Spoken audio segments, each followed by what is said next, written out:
à tous, Matin Bonheur est de retour pour 5 jours d'informations utiles et agréables. Matin Bonheur, c'est l'assurance d'une journée remplie et très riche puisque l'équipe chapeautée par Kadi Fadiga y travaille avec minutie. Nessie Ndri et Marcelin Govoy assurent la présentation de votre matinale. Je suis Nessie Ndri et Marcelin Govoy, il est juste à côté. Bonjour Marco. Comment ça va Nessie? Ça va être le week-end? Oui, tranquille. Ok, allez. Avec vous, mesdames et messieurs, nous allons passer de très bons moments, environ 90 minutes de communion et surtout d'information, de sensibilisation.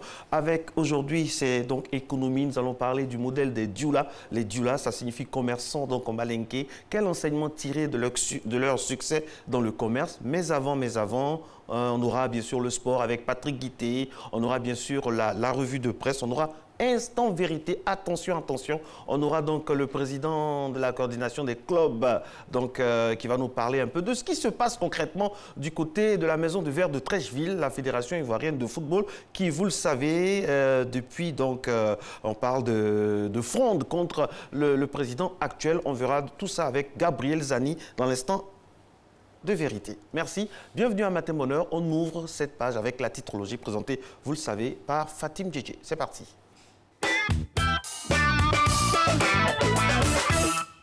Bonjour Nessie, bonjour Marcelin, bonjour à tous, ravi de débuter cette semaine à votre compagnie. Voici les titres de la presse nationale et internationale de ce lundi 8 janvier 2018. Fraternité Matin propose une interview exclusive du ministre des Affaires étrangères à Montano, ce que sera la diplomatie ivoirienne en 2018.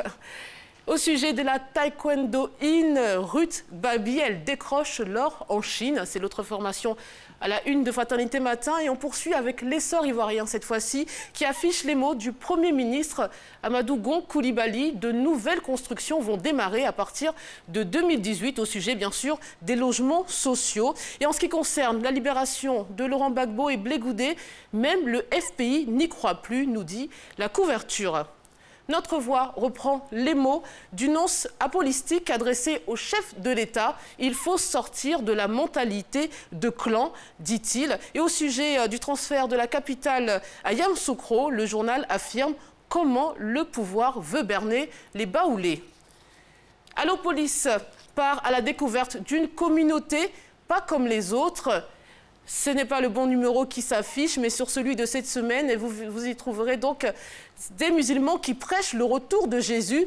C'est nous qui avons converti Petit Denis à l'islam, affirme-t-il, et j'en parlerai certainement dans la semaine. Jeune Afrique maintenant propose une interview exclusive de Khalifa Haftar, l'homme fort à l'est de la Libye, qui dit au sujet de son pays eh bien, qu'il n'est pas encore mûr pour la démocratie. L'hebdomadaire panafricain s'interroge aussi au sujet de la Côte d'Ivoire, mais jusqu'où ira Amadou Gon Coulibaly? On va finir avec le mensuel Diaspora News qui affiche à sa une le portrait de l'ex-footballeur devenu président du Libéria, George Weah. Un destin hors norme, c'est le moins que l'on puisse dire. Et on retrouve aussi Cyril Ramaphosa, le nouveau visage de l'ANC, et Ahmad Ahmad qui dit ses vérités sur le football africain. Allez, le détail de certains de ces articles, c'est avant le journal, comme chaque lundi. À tout à l'heure. Merci beaucoup Fatim. Alors Fatim qui vient de faire le tour de l'actualité de ce jour, le tour des journaux de ce jour. Ce jour également note la cérémonie de lancement officiel de la 8e édition du Salon international du tourisme d'Abidjan, CITA, qui se tiendra aujourd'hui, je l'ai déjà dit, à partir de 15h à la salle des fêtes du Sofitel Hôtel Ivoire. Alors Marco, oui. Vous avez bougé un peu ce matin? Bah non, pas encore. D'accord. Mais on va bouger juste après. Hein. Ou bien du moins on va bouger ensemble. Maintenant? Pas maintenant, hein. Juste après le nom du jour c'est? Le nom du jour, Lucien. Voilà, Lucien et ses dérivés. Donc on a Lucien, Luciana, Luciano, Lucienne. Vous en connaissez, vous? Oui, Soya Lucien, donc, qui travaille à la RTI. On lui souhaite une bonne fête et on est de tout cœur avec lui parce qu'il n'y a pas longtemps, il a été victime d'une agression et vraiment, on est de tout cœur avec lui. Allez, Lucien, beaucoup de courage et puis le reste, c'est que du bien à venir. Maintenant, c'est là. Jim. On y va.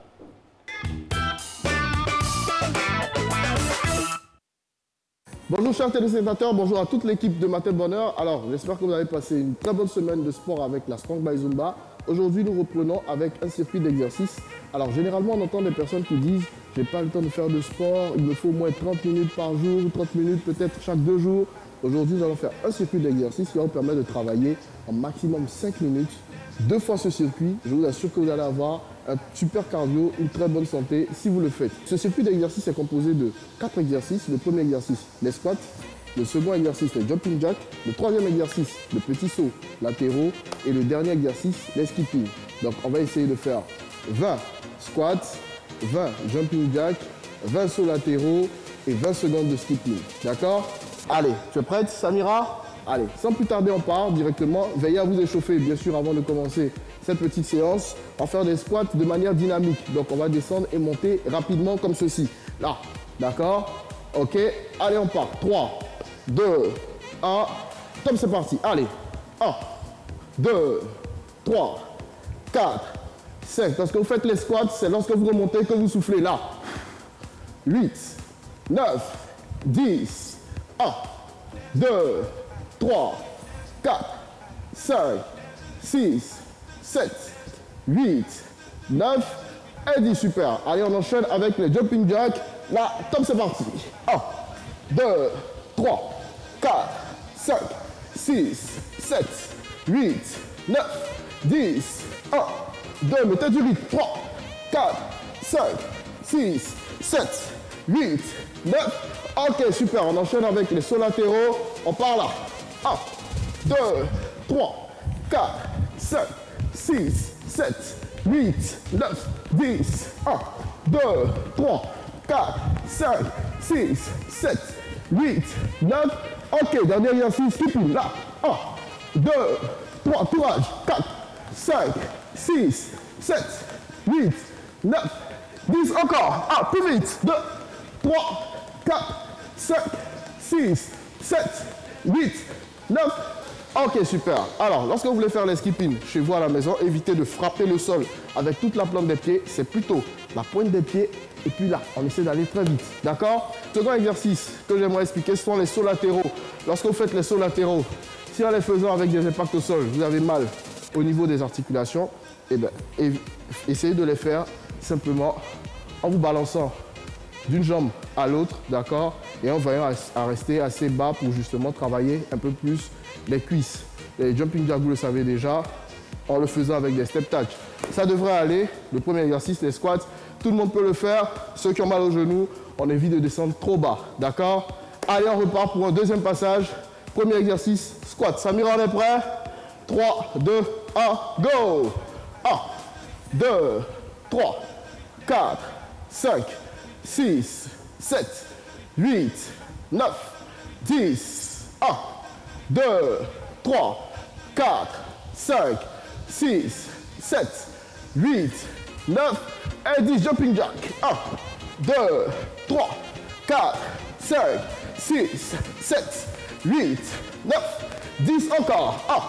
1, 2, 3, 4, 5, 6, 7, 8, 9 et 10. Sur latéraux. 1, 2, 3, 4, 5, 6, 7, 8, 9, 10. 1, 2, 3, 4, 5, 6, 7, 8, 9.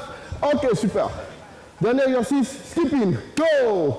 1, 2, 3, 4, 5, 6, 7, 8, 9, 10. Encore. 1, 2, 3, 4, 5, 6, 7, 8, 9 et 10. Super. Alors, si vous avez réussi à faire tous ces exercices, c'est très bien. Je vous conseille de faire ces exercices chez vous. Désormais, vous n'avez plus d'excuses. Vous devez pouvoir trouver au moins 5 minutes dans votre journée pour faire du bien à votre organisme, à votre corps. Ça permet d'éliminer tout ce qui est toxine et d'être en bonne santé. C'est ce que je vous souhaite aussi pour cette année 2018. Moi, je vous donne rendez-vous demain pour une autre session de gym. Allez, ciao!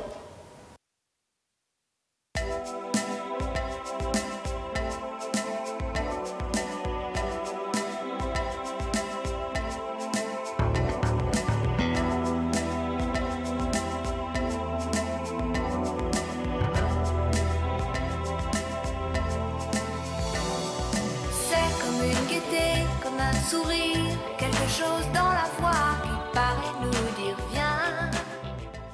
Certainement souvenance de sa candeur. Oui, elle est partie donc ce week-end. France Gall, la chanteuse française, celle qu'on a appelée donc communément la petite sœur de la France, en est allée à l'âge de 70 ans, donc des suites d'un cancer qui l'aura fatiguée pendant 2 ans. La chanteuse donc âgée de 70 ans avec un timbre acidulé des années 60, interprète donc de talent avec des mélodies comme Babacar, Poupée de cire, Poupée de son, et puis à l'instant Ella, dont vous voyez des images à l'antenne en ce moment. Elle a arrêté sa carrière, je le rappelle, à 50 ans. France Gall s'en est allée. C'est une grande page de la musique française au féminin qui s'est tournée ce week-end.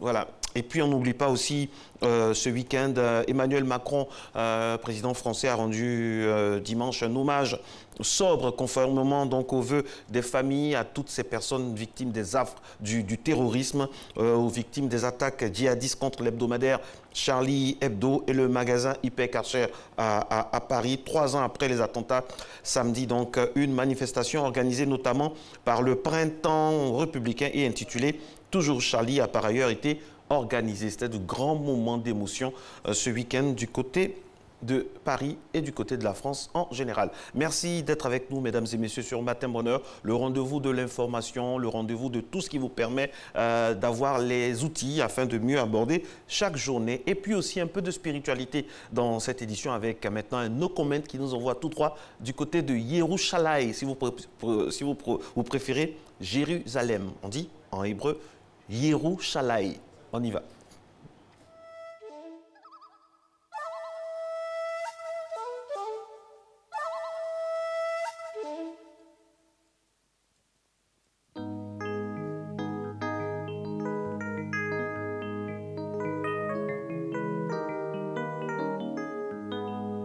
Baruch Ata Adonai.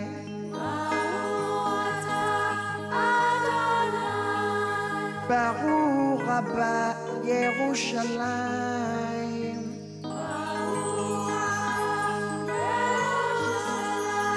Baruch Ata Adonai.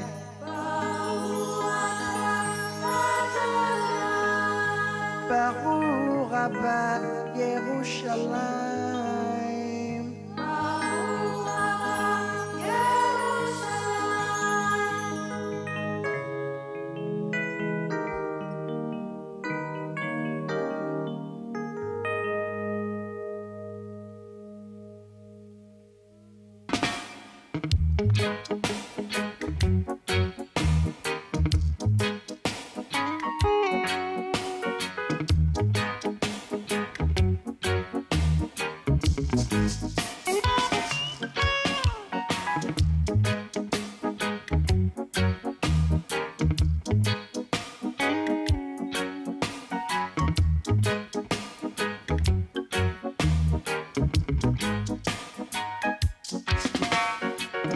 From the Bible to the Quran, Revelation in Jerusalem, Shalom, Salam Alaikum.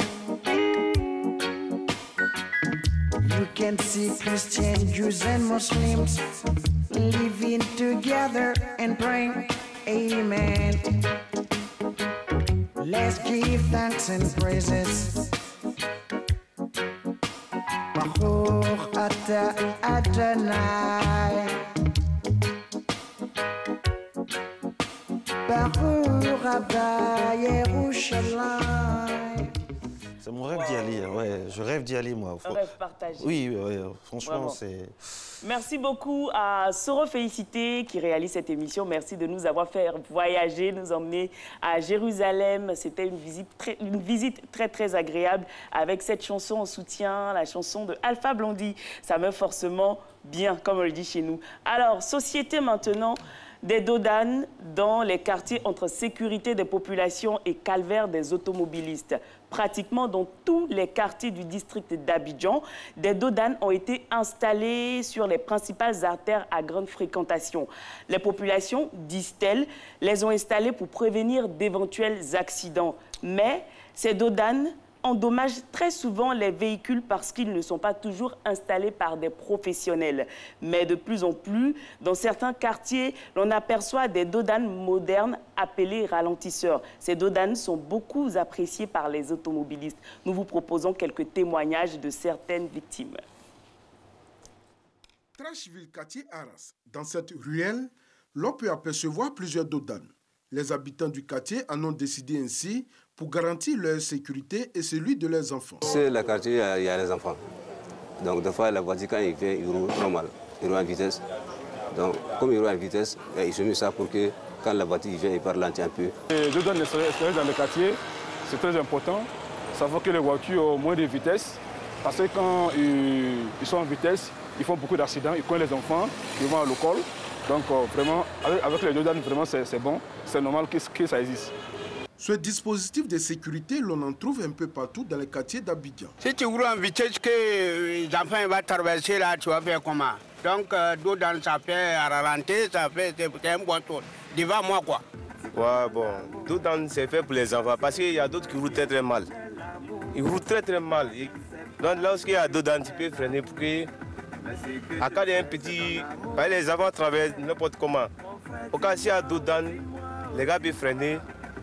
Même s'il contribue à garantir la sécurité des populations, il endommage cependant beaucoup de véhicules parce qu'ils ne sont pas toujours posés par des professionnels. Les automobilistes approuvent leur présence sur les voies à grande fréquentation, mais dénoncent cependant le non-respect des dimensions réglementaires. Selon eux, certains de ces dodanes font plus de 10 cm de hauteur. Quand c'est traditionnel, quand c'est fait par nous-mêmes, vraiment beaucoup souvent c'est un peu élevé. Et ça fait même que les véhicules frottent là-dessus, ça endommage les bas des véhicules. Il y a des dodanes qui nous cassent les carters. Et souvent même pour passer, c'est encore plus difficile. De plus en plus à Abidjan, de nouveaux dodanes de type moderne sont visibles sur certaines artères. L'appellation a même changé. On ne dit plus dodane, mais plutôt ralentisseur. On voit un peu partout les dodanes sauvages. C'est des dodanes qui ne sont pas contrôlés, ça gâte les véhicules des gens et tout. Et on a décidé de venir faire ça en Afrique.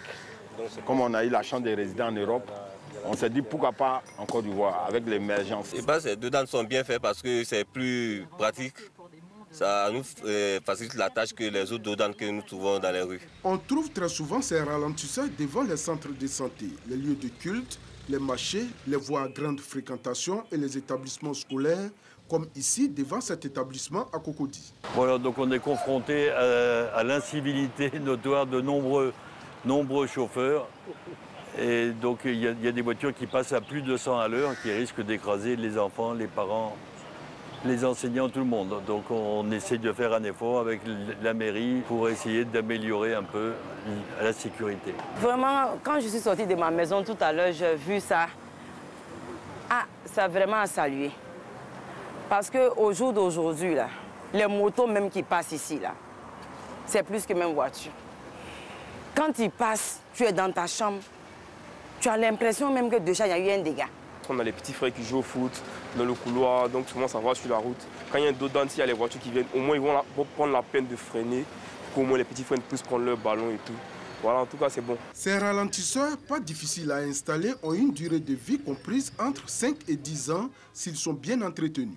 Cette phase pilote a été possible grâce au programme de renaissance des infrastructures en Côte d'Ivoire précis, financé par la Banque mondiale.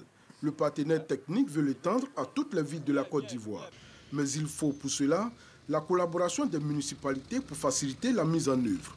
Déjà, la mairie de Trashville et celle de Cocody ont donné leur accord pour l'installation des ralentisseurs dans les endroits où besoin s'impose. Ouais, franchement, il faut voir ce problème-là avec acuité. Merci d'être avec nous, mesdames et messieurs. Maintenant, on va emprunter une route sans dodane pour discuter sport. C'est avec Patrick Guité. Alors, Patrick, on va démarrer avec le président Ourega qui répond.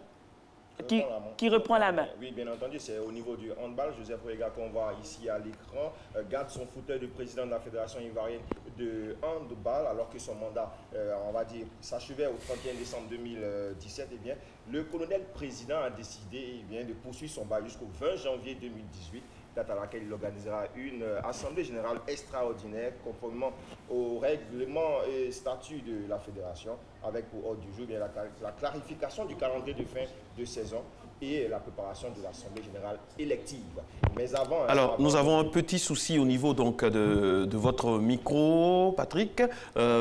Souci qui va se régler rapidement. Le temps pour nous de vous dire que si vous n'avez pas entendu, Patrick nous parlait à l'entame de sa chronique, bien sûr, de handball avec le président Ourega qui rempile. Donc, il avait son mandat qui s'achevait le 31 décembre, mais ce mandat-là va se poursuivre. Voilà, parce que tout simplement... Parce que, eh bien, il y a une certaine cacophonie au niveau donc de sa succession. Certains indiquent que c'est le premier vice-président du dernier bureau qui devrait prendre sa place. D'autres indiquent que c'est le premier vice-président du premier bureau de M. Ourega de 2013. Et donc, il y a une certaine opposition qui a fait que eh bien, le président Ourega a décidé eh bien, de reprendre la main pour organiser tout cela. Mais avant donc cette assemblée générale, il faut dire que le samedi dernier, il y a eu les demi-finales de la Coupe nationale au niveau des dames. Bien, l'Africa a battu l'Irak sur le score de 31-20.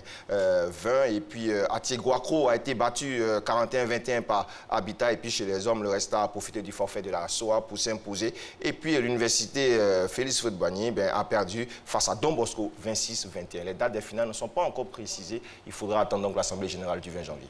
Volley maintenant, Super Coupe, la SEC et la SOA, vainqueurs. Oui, la SEC et la SOA, vainqueurs de la Super Coupe nationale qui marque le début de la saison au niveau du volleyball. La SEC s'est imposée au niveau des dames face au Stella Club d'Adjamé sur le score de 3-7 à 0. Et puis au niveau des hommes, la SOA n'était pas forfait cette fois-ci à cravacher dur pour dominer l'AS Police sur le score de 3-7 à 2. Il y avait du beau monde donc à la salle polyvalente du Parc des Sports avec à l'image, là on reconnaît en chemise blanche, Maître Roger Ognien PCA de la SEC Mimosa, qui apprécie très bien Marcelin. Taekwondo maintenant, Gbagbi, donc c'est devenu une habitude. Gbagbi Ruth brille et glane des lauriers pour la Côte d'Ivoire. Ça fait plaisir. Oui, ça fait plaisir parce que dans la nuit du 5 au 6 janvier dernier, à Wuxi, c'est loin donc de Shanghai, c'est en Chine, vous connaissez très bien. Ruth Gbagbi a remporté la médaille d'or au Grand Slam dans la catégorie féminine des moins de 67 kilos. L'Ivoirienne devient la première dame à remporter le plus précieux des métaux dans cette nouvelle compétition estampillée WTF, World Taekwondo Federation. Super. Alors, ça sera même le sujet de l'instant vérité. On va parler football maintenant. 42 clubs veulent le départ de Sidi Diallo. Oui, pour être précis, c'est 38 clubs et 4 groupements d'intérêt. Ça fait 42 éléments affiliés à la Fédération ivoirienne de football qui demandent, ils réclament, exigent même le départ de Sidi Diallo. Mais avant, ils exigent également une assemblée générale extraordinaire. C'est le 29 décembre 2017 dernier que la pétition et le courrier ont été déposés au siège de la Fédération ivoirienne de football. Sidi Diallo a donc 30 jours pour, on va dire, organiser cette assemblée générale élective, mais la Fédération ivoirienne a répondu, a indiqué qu'elle voulait les originaux des signatures des clubs qui ont signé cette pétition. Donc on est toujours dans l'épisode de la crise au niveau du football ivoirien, en espérant que eh bien, les âmes vont, en tout cas les esprits vont se calmer pour permettre aux éléphants de Côte d'Ivoire qui se préparent au niveau donc de la Tunisie. Justement, c'est dans le volet Chan 2018. Oui. Ils sont en préparation, les éléphants, donc du côté de la Tunisie. Du côté de la Tunisie, les éléphants, aujourd'hui même, auront un match amical international. Le premier match amical international entre la Côte d'Ivoire et le Soudan. Et là, Camara Ibrahim, qu'on voit à l'image en orange, verra véritablement le niveau de ces 23 sélectionnés avant donc le rendez-vous de Marrakech, parce que c'est à Marrakech que sont logés les éléphants de Côte d'Ivoire dans le groupe B avec l'Ouganda, la Namibie et la Zambie. Et on part maintenant au Ghana où s'est tenue la CAF Awards 2017. Et c'est Mohamed Salah qui est le nouveau roi d'Afrique. Oui, l'attaquant égyptien a été élu meilleur footballeur africain de l'année 2017. C'était le jeudi 4 janvier dernier à Accra lors de la cérémonie des awards de la CAF. Une cérémonie co-animée par un certain Didier Drogba qui malheureusement s'est fait piquer son téléphone portable dans la salle de conférence de presse. C'était une belle expérience et en même temps une mauvaise pour l'ex-capitaine des éléphants de Côte d'Ivoire qui était très heureux quand même de co-présenter cette cérémonie qui a vu Mohamed Salah devenir meilleur footballeur africain. Il devance Sadio Mané de Liverpool et Pierre-Emerick Aubameyang, le Gabonais qui évolue au Borussia de Dortmund. Ça sera tout pour aujourd'hui.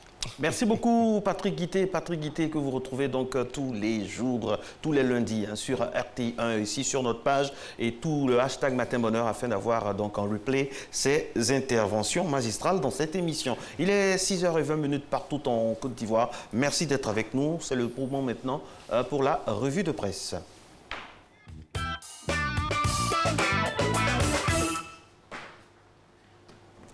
On y va, Nessie, pour la revue de... Pour la revue de presse.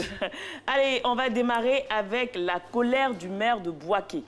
Et oui, l'altercation entre les éléments du bataillon d'artillerie sol-sol et ceux de la force mixte du centre de coordination des décisions opérationnelles dans la nuit du 4 au 5 janvier dernier, ayant engendré un mort et un blessé, n'a laissé personne indifférent dans la capitale de Béké. Au lendemain de l'affrontement, le maire de Bouaké, Djibo Nicolas, s'est dit très choqué face à des événements qui ravivent les douloureux souvenirs de la décennie de crise que le pays a connue et la mutinerie de janvier 2017.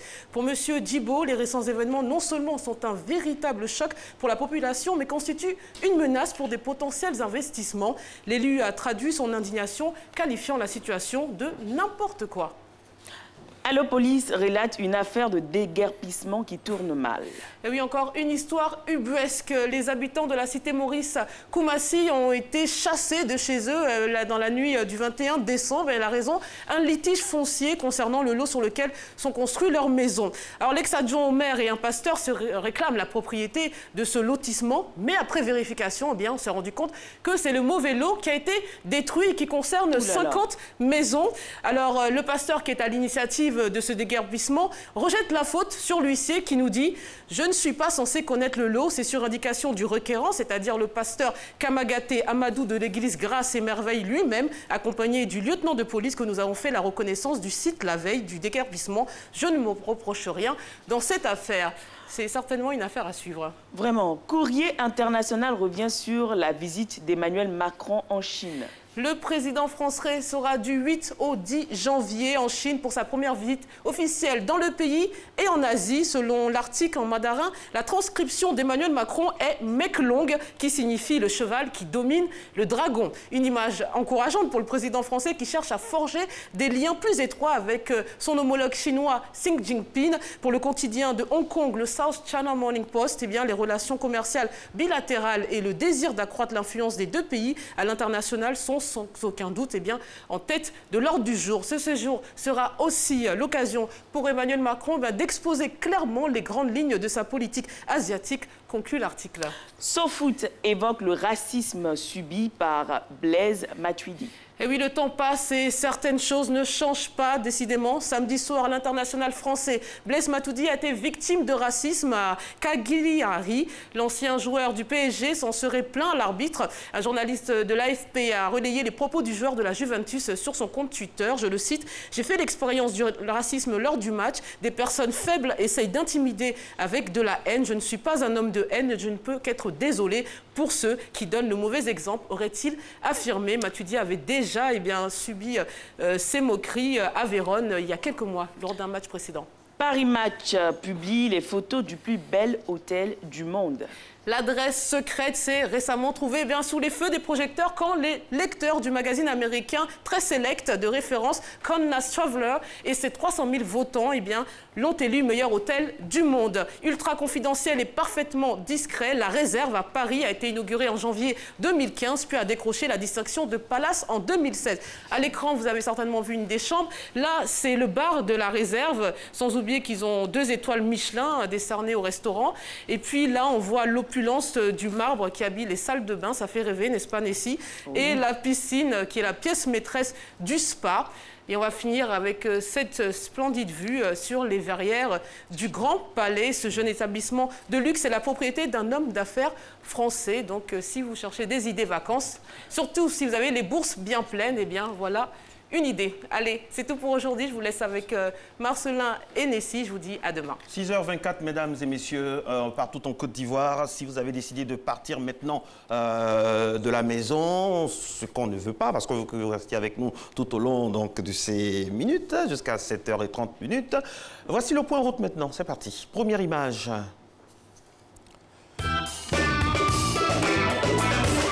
Bien entendu, première image, c'est du côté des deux plateaux sur le Latry, dans la commune de Cocody, où on commence à voir déjà le balai très synchronisé des taxis rouges et des taxis jaunes.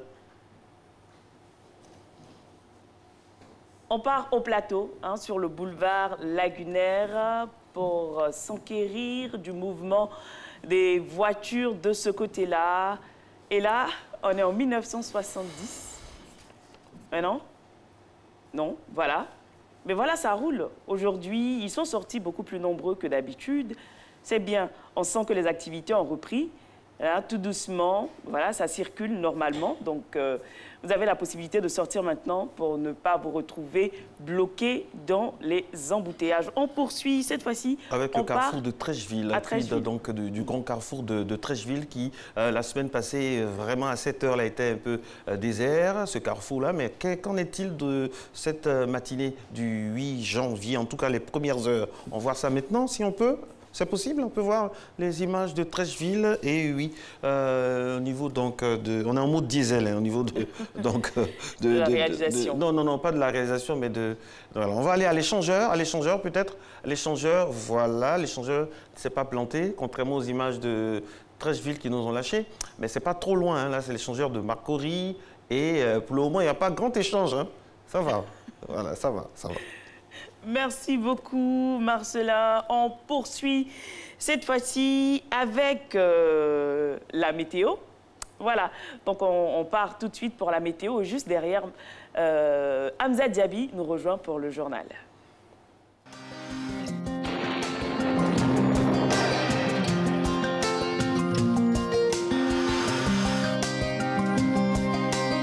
MTN, everywhere you go. Madame, Messieurs, bonjour. Merci de nous suivre en ce lundi matin. Brume humide ou brouillard s'installeront en début de matinée dans le sud forestier et sur le littoral. Par la suite, les vents humides continueront de pousser vers le nord, réduisant progressivement la densité de la poussière dans l'air. Les températures au lever de ce jour, 24 degrés pour Abidjan, 23 pour Adiaké, 20 à Bandoukou et à Boaké, 21 degrés à Daloa et à Dimbokro, 22 pour le Go, 19 à Korogo, 20 degrés à Man, 19 degrés à Odiéné, 23 degrés à San Pedro, 24 pour Sassandra, 23 pour Tabou et 20 à Yamoussoukro.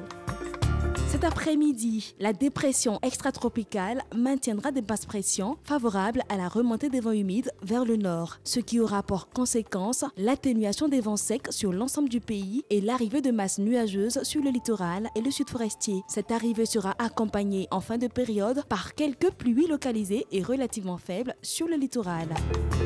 Les températures de l'après-midi, 31 à Abidjan et à Diaké, 33 degrés pour Bandoukou et Boaké, 32 degrés à Daloa, Dimbokro et Gagnoa, 31 à Korogo, la minimale de 30 relevée dans le Tompi, 31 degrés à Odiéné, 30 degrés à San Pedro, Sassandra et Tabou et 31 pour Yamoussoukro.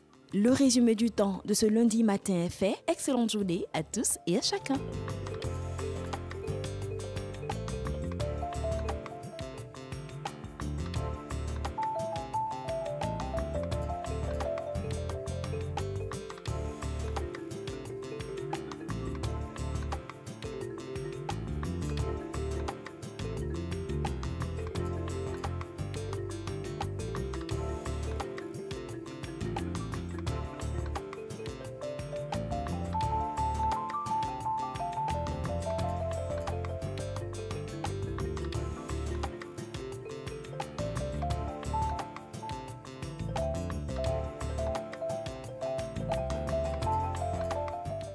MTN, everywhere you go.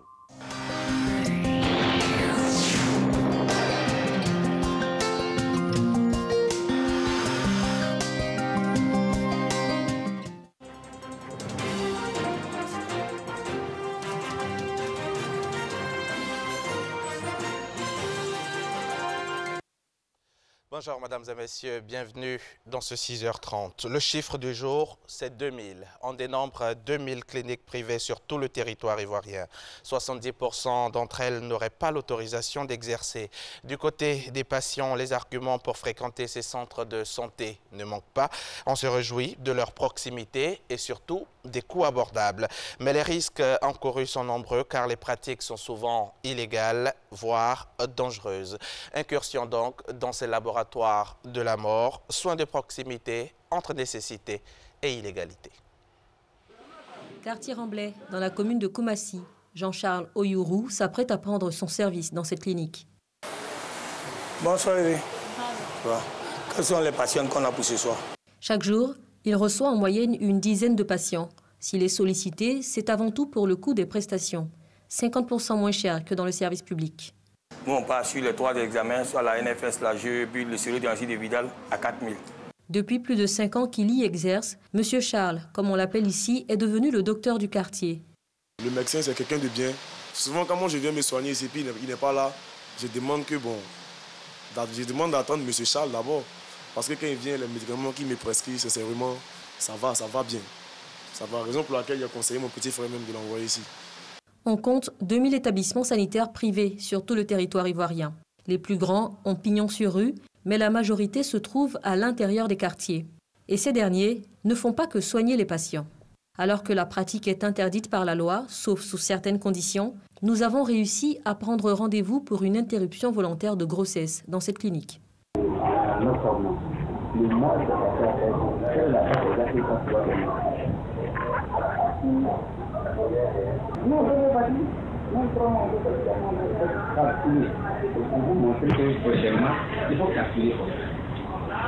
Maintenant, les 2 mois, nous quand on fait la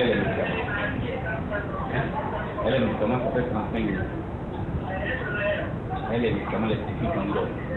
Les petits qu'on lui donne.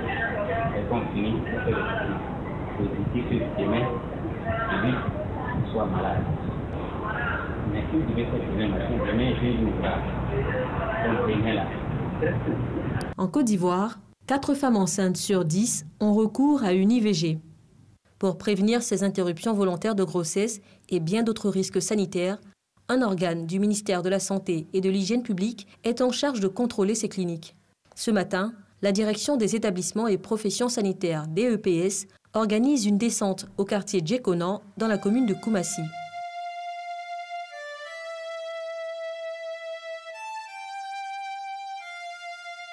Dans cette insalubrité déconcertante, exerce du personnel sans qualification reconnue.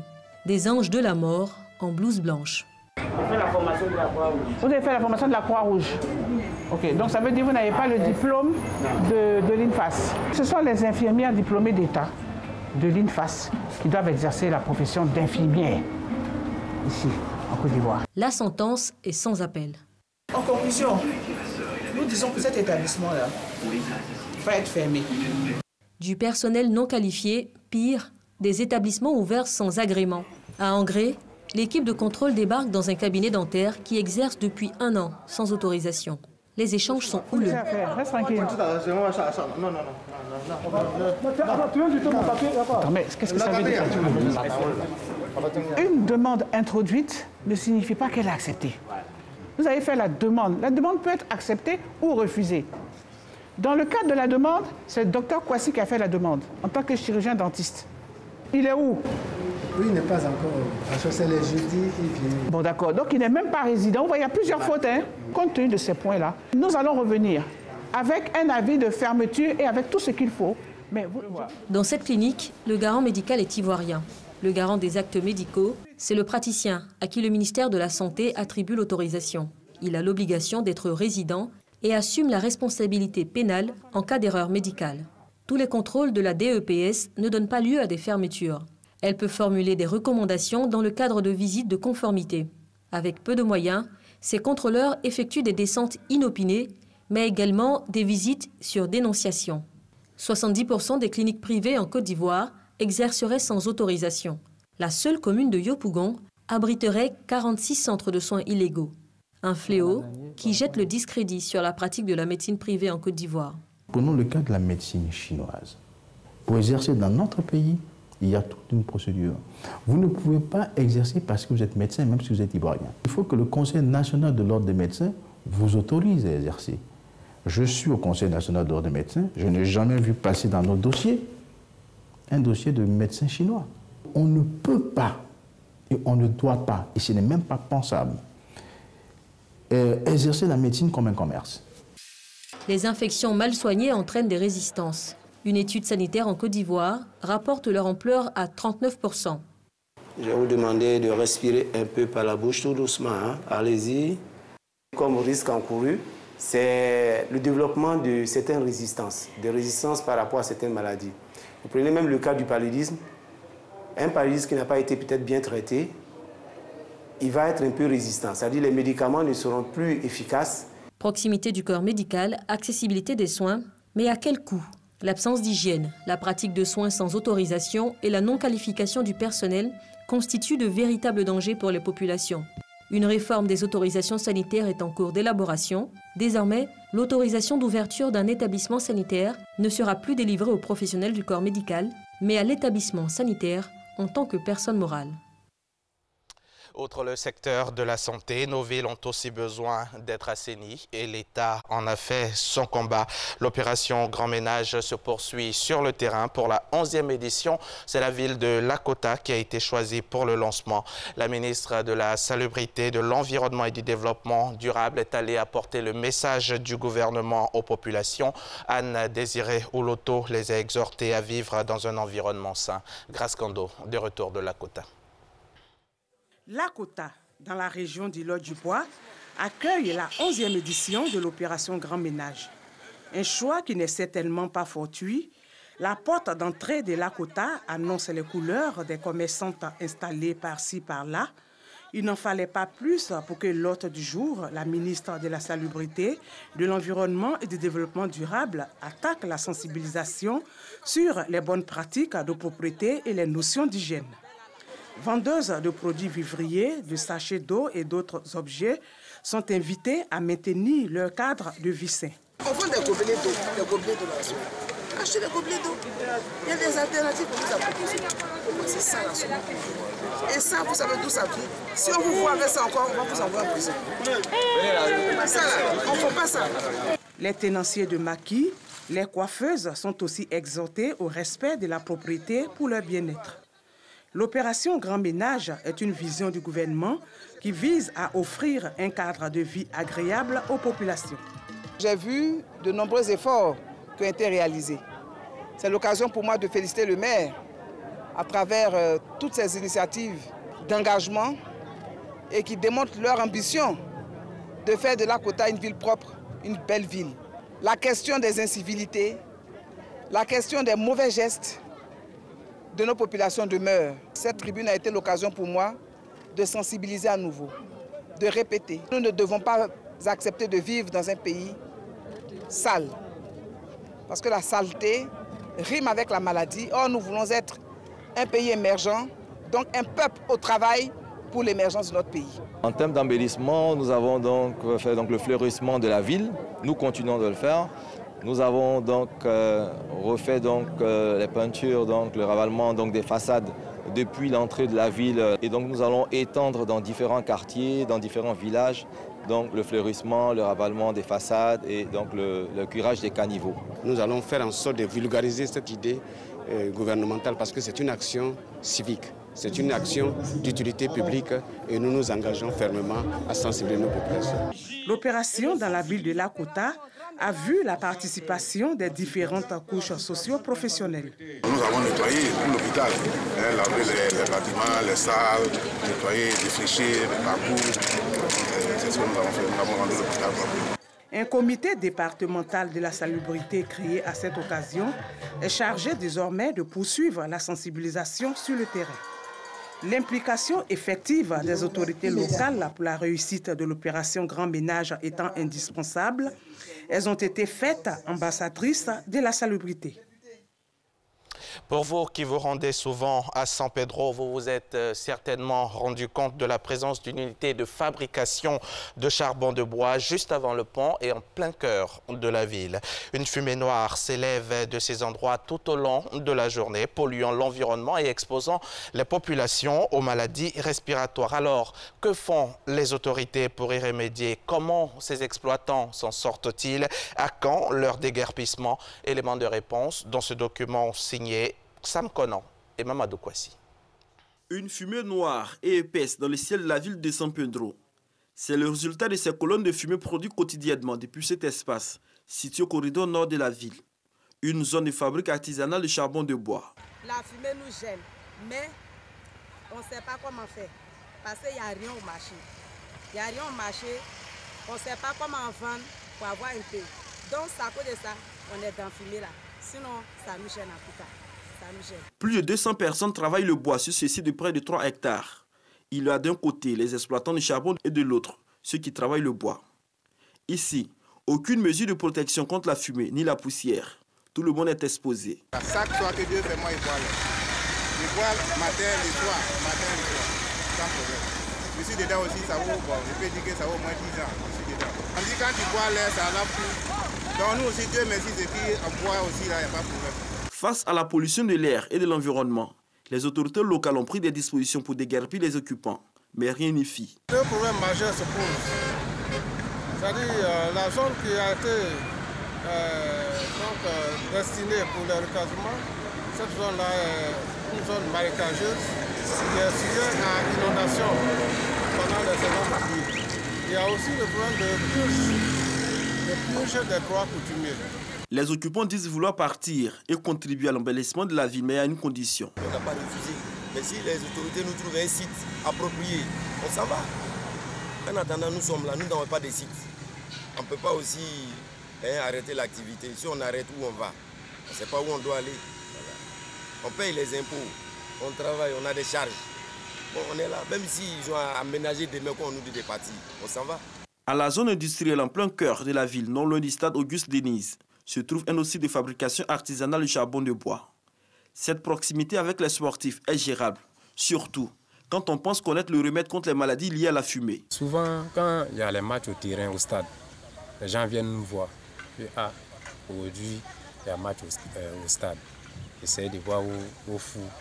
Et on éteint, on fait ça là.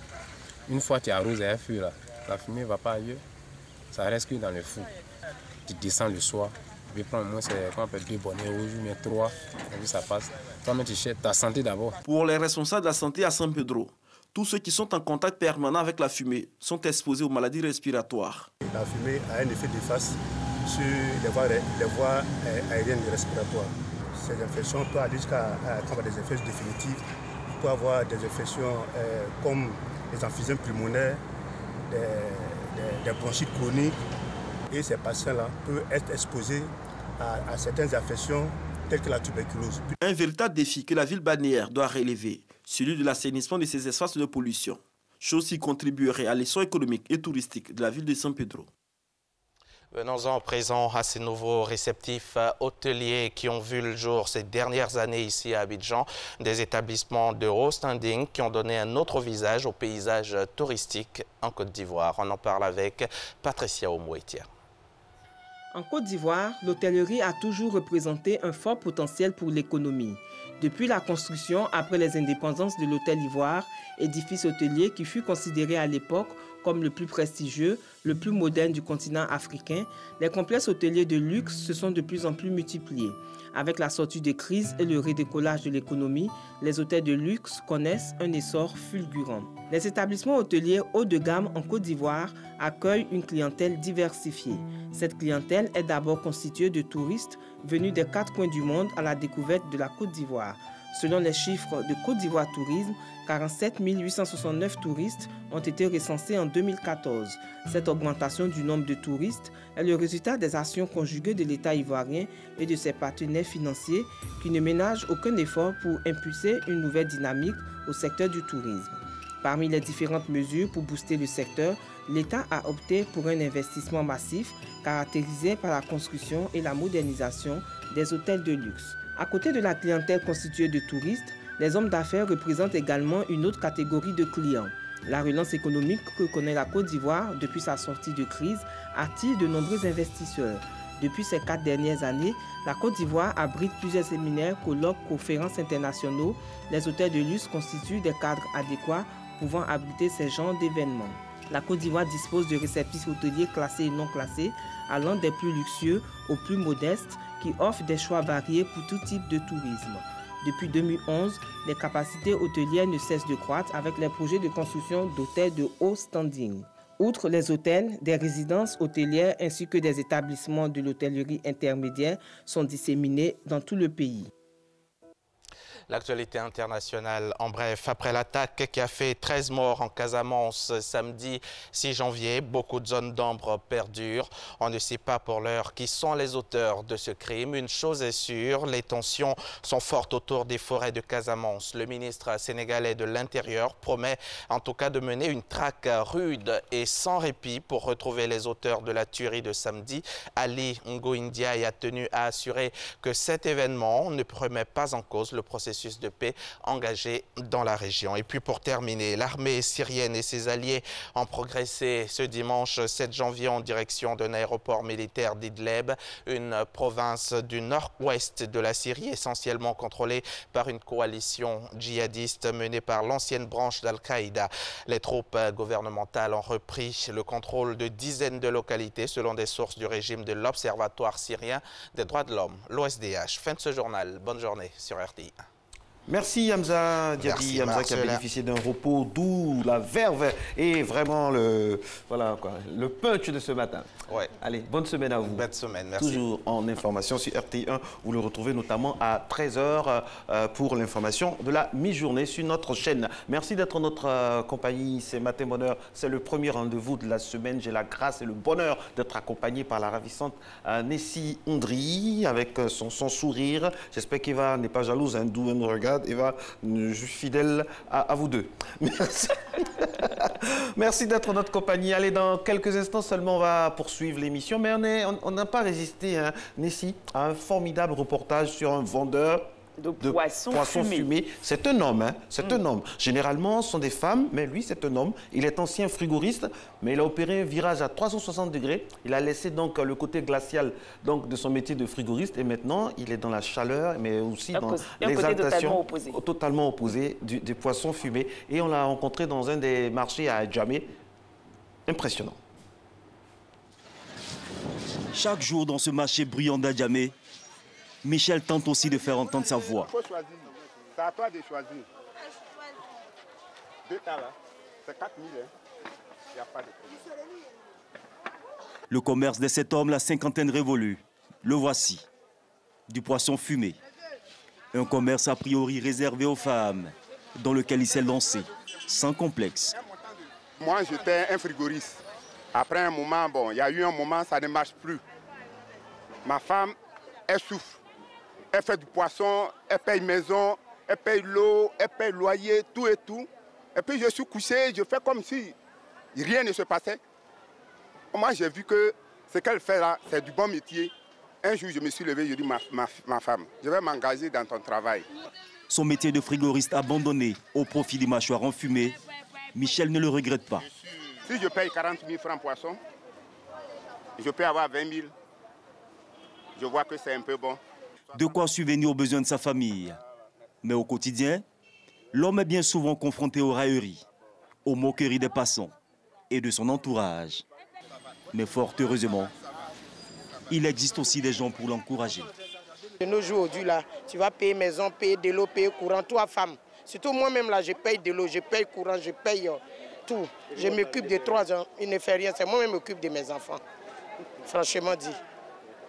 Donc, en tant qu'un homme qui aide sa femme, en tout cas, je lui tire mon chapeau. C'est la première fois, moi, je vois ça. Et vraiment, moi, je suis content. Ce n'est pas tous les garçons qui font ça.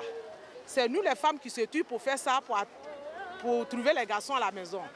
Garçons qui font ça, vraiment, on leur donne le courage. Des encouragements, mais pas seulement. Désormais, avec ce petit commerce de poissons fumés, il a acquis un peu plus de dignité dans son foyer. En tout cas, le foyer marche bien maintenant. Il y a l'amour. Tout ce que je décide, elle est d'accord. Voilà, elle est d'accord avec moi. Tout marche. En tout cas, avec mes enfants, tout est bien. Comme quoi, il n'a pas de sot-métier. Et le cas de Michel montre bien que tout travail est la clé de la liberté et de la dignité.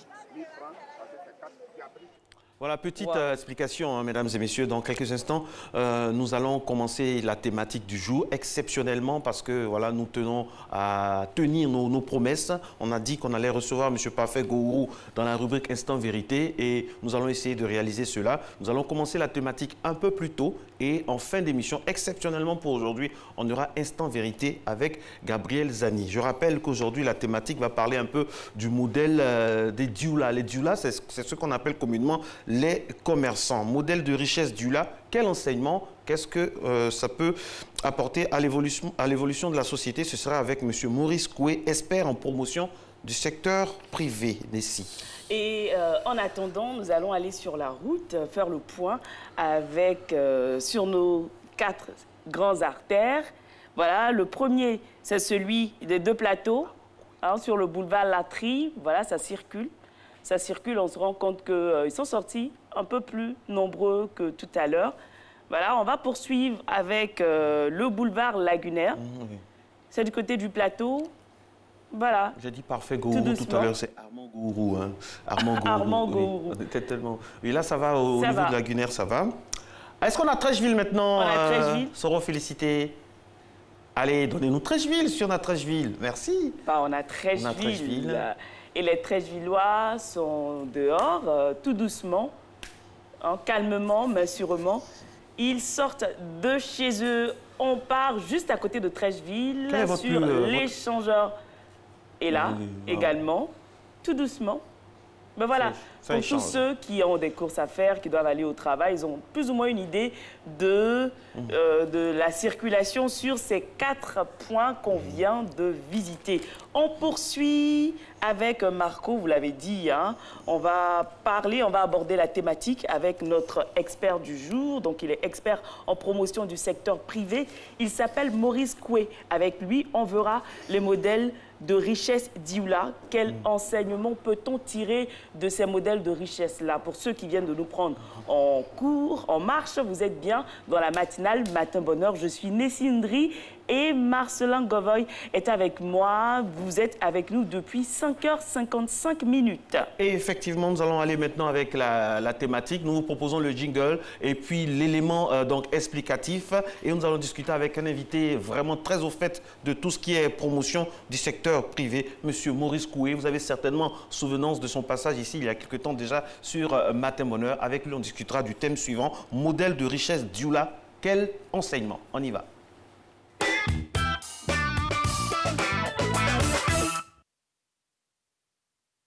J'ai commencé par les produits cosmétiques. Et après les produits cosmétiques, j'ai vu que dans le marché, les produits cosmétiques ne sortaient pas trop. J'ai ajouté encore des mèches. En tout cas, il y a eu des difficultés. Il y a un peu. Aujourd'hui, je me retrouve avec des chaussures. C'est un peu ça. J'ai commencé à partir de rien puisque c'est ma belle-sœur qui m'a aidé, m'a donné un peu d'argent. Puisque le prix d'un sac de farine fait 17 500. Plus l'huile fait 20 000 francs, les bidons d'huile fait 20 000 francs, les bidons de 20 litres. Voilà, donc j'ai commencé avec peu de temps, 5 000. Bon, avant les fêtes, par la grâce de Dieu, j'ai eu à mettre 75 000 à côté. Je faisais la colonnerie au départ, à force d'épargner un peu. Bon, j'ai essayé de développer un autre commerce, où j'ai mis une vente de chaussures. On a trouvé qu'un vente de chaussures, au moins, ça au moins maîtrise un peu le domaine.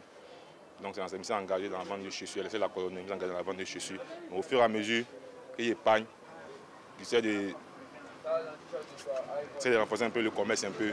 On a un gars qui passe des microfinances, qui passe, bon, pas une petite banque qui passe chaque jour. Normalement, le début, on lui donnait 10 000 francs, on signait 10 000 francs par jour. Quand on lui donnait, chaque jour, il passait prendre 10 000 francs, chaque jour, il passe prendre 10 000 francs. Et ce qui nous reste à la fin du mois, on utilise pour faire les achats. Je suis allée pour aller faire renseignement dans une banque. Donc on m'a dit d'envoyer papier de cours, un papier de saut de CIA, CIE. Donc ça fait que comme moi, je n'ai pas eu ce papier, donc je n'ai pas eu le courage pour aller. Ça me tente de prendre les prêts, mais les procédures sont tellement difficiles. En tout cas, je n'ai pas eu le courage d'aller à la banque, puisqu'on me parle, on me dit déjà que c'est difficile. Il faut envoyer des papiers, les papiers de cours, quoi. Donc j'entends tout ça, donc je n'ai pas eu le courage.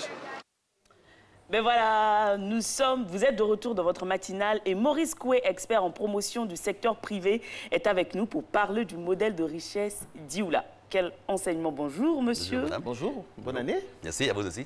Alors, qu'est-ce que le modèle Dioula?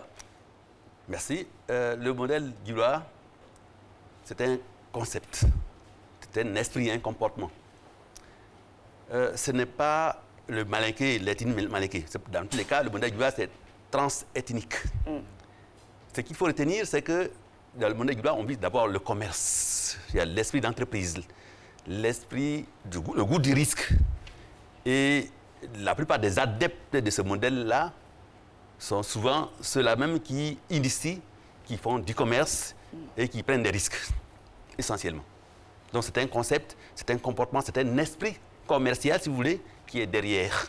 Bien sûr, l'origine, c'est les malinqués qui sont, par définition, plus nombreux que les autres adeptes. Mais il reste qu'il n'y a pas que les malinqués. Il y a tout autre Ivoirien qui manifeste le goût de prendre, enfin, le goût des risques, qui, ma foi, sont là. Et c'est d'ailleurs pour ça que je parle là-dedans aussi des Nziga qui n'est pas malinqué.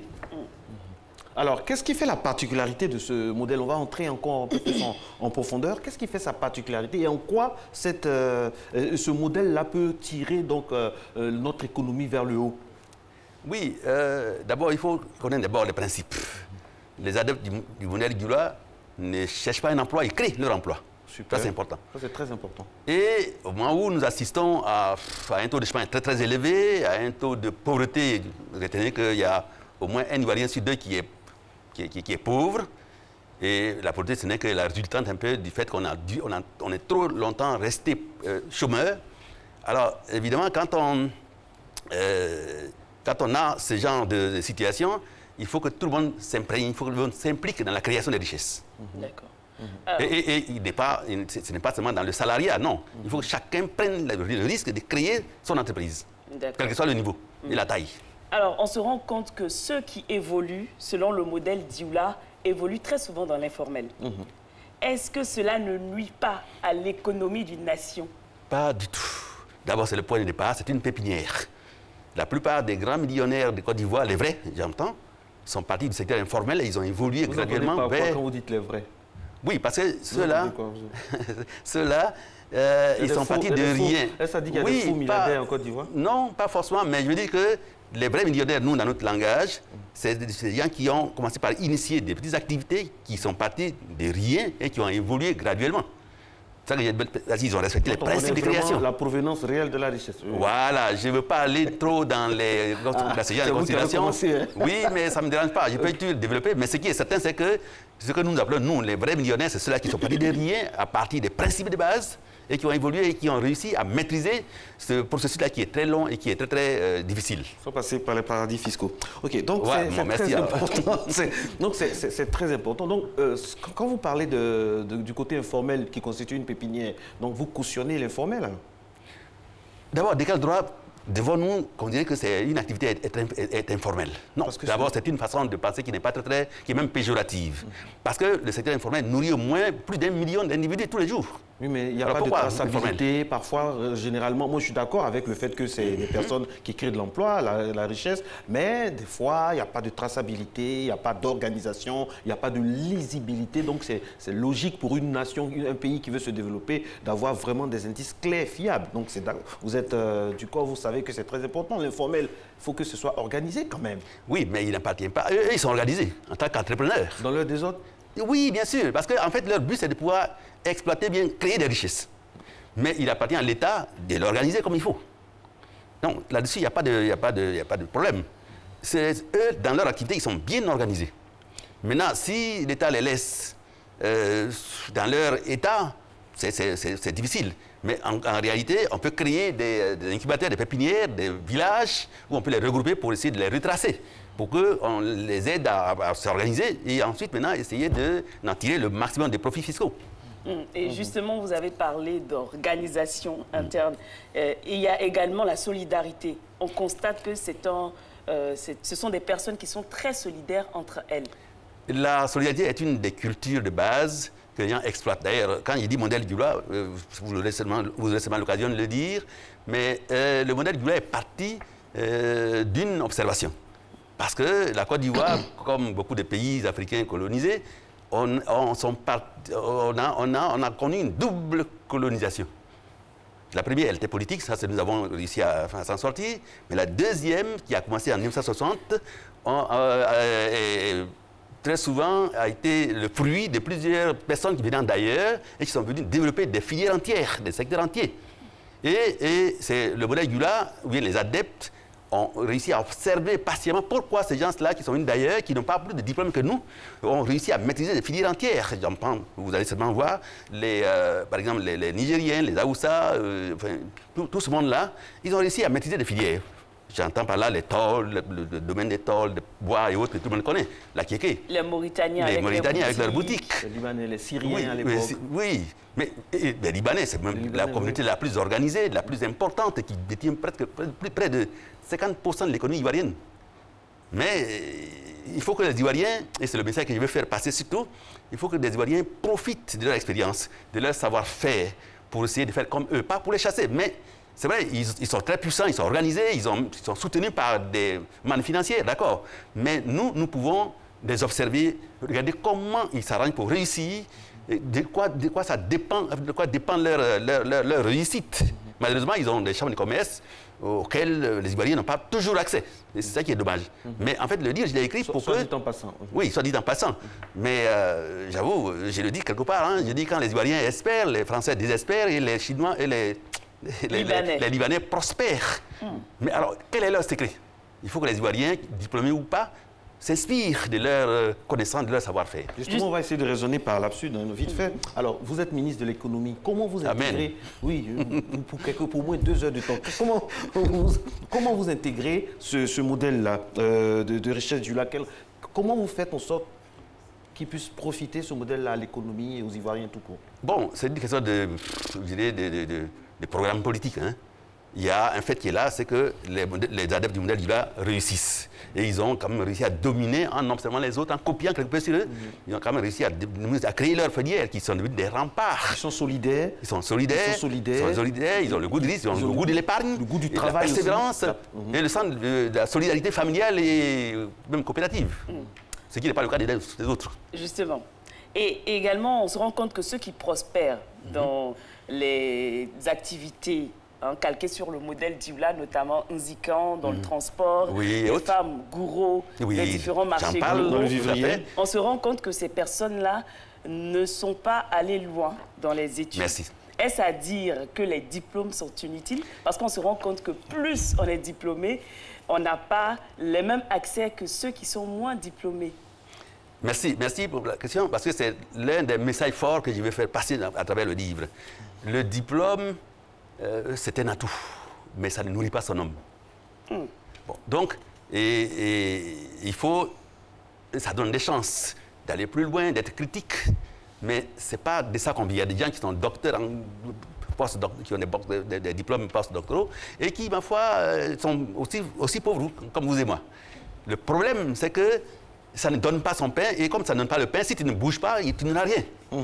La preuve, c'est qu'on n'est pas obligé de passer par là pour créer de la richesse. Or, c'est la richesse qui combat la pauvreté. Je prends donc quelques exemples. Yacouba Silla, je veux dire, tous ceux qui sont Nzikan et compagnie, et tous les modèles, les Fosso, les Kanazo et autres, sont partis de rien avec leur commerce. Ils ont réussi à créer leur emploi et à être vraiment des multimilliardaires. Le modèle Gula également assez petit, notamment des filles comme le marché gourou. Et elles ont réussi, ne sachant même pas lire et écrire, à percer le mystère de la création d'entreprise et à être vraiment des modèles là-dedans. Et c'est de ça aussi que je parle dans le livre. Et quand on parle d'informel, le modèle Gula n'est pas condamné à l'informel parce qu'on voit qu'il y a un développement qui s'opère, notamment au niveau des filières. Dans notre livre, à la page 154, par exemple, parler des filières d'intervention des adeptes du modèle Gula. On a le transport en commun, la mécanique, l'immobilier, la formation professionnelle, la cola, les stations d'essence, les banques et microfinances, mais il y a de nouvelles filières, de nouveaux horizons qui sont abordés, apportés par le modèle Gula. Ce qui est intéressant, c'est que beaucoup d'Ivoiriens n'ont pas la maîtrise de l'argent. Or, quand tu ne maîtrises pas l'argent tu maîtrises. C'est un domaine où on apprend à transiger avec l'argent, à développer des cohabitations plus, je dirais, hygiéniques. avec l'argent. Avec le modèle Dioula, est-ce que l'argent circule? Bien sûr, ça circule, parce qu'il faut bien quand même qu'ils s'approvisionnent et qu'ils vendent. Ah, d'accord. Il y a des gens qui les payent. Ça fait partie de... Bien sûr, donc c'est tout ça. C'est vraiment des entreprises, quelle que soit leur taille, mais c'est des véritables entreprises. Si le président Ouattara devait inviter tous les entrepreneurs, ils seraient là, parce qu'eux aussi, ils créent, ils vivent de leur art. Justement, alors, on va parler du modèle Dioula et des diplômés. Hein. On se rend compte qu'il y a beaucoup de diplômés qui chôment. Comment on pourrait utiliser le modèle Dioula pour permettre aux jeunes diplômés de s'insérer dans le tissu social? Merci. Le modèle Dioula se repose sur au moins un certain nombre de valeurs qui sont fortes, notamment la culture d'épargne. D'accord. Tu ne peux pas créer une entreprise si tu ne fais pas toi-même de l'effort. Parce que si tu n'épargnes pas, tu ne peux pas ici répondre aux conditionnalités que posent souvent la plupart des bailleurs de fonds. Pourquoi? Parce que si tu ne fais pas ça, tu vas vivre de l'argent, tu vas pouvoir le dépenser sans crier gare, parce que ça ne t'appartient pas, donc tu peux le dilapider sans problème. Donc la culture d'épargne, la culture de solidarité, la persévérance, la volonté, oui, tout ça c'est des valeurs, la persévérance notamment, et j'en passe, hein, le goût du risque.